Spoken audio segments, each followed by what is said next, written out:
À l'issue du premier tour, la tendance s'est confirmée. Les électeurs nantais ont voté comme à la présidentielle, un plébiscite pour l'union de la gauche. Mélenchon, il a quand même fait un coup de génie, quoi. Ça, il faut le reconnaître. M'explique que par les 5 ans qu'on vient de subir, que je dis de Macron, qui tout le monde sait très bien est le président de la finance et des riches.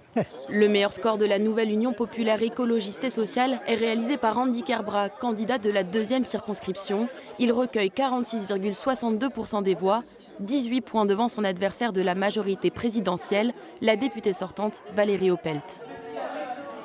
Effectivement, les Nantais et Nantaises ne sont pas forcément allés aux urnes. Et justement, cette semaine, ça va être une semaine de combat pour aller chercher les abstentionnistes, pour leur dire que l'extrême gauche est un vrai danger pour la France.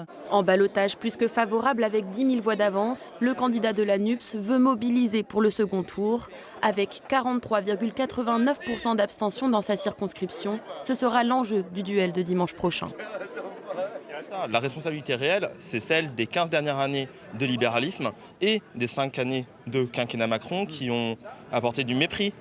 Le mépris sur les soignants pendant la crise Covid, la violence par rapport aux gilets jaunes, mais aussi le mépris des paroles engagées. Le premier responsable de l'abstention, c'est Emmanuel Macron. Autre facteur important, le possible report de voix de la droite et du centre, une réserve sur laquelle mise la députée sortante pour réduire l'écart de ce premier tour.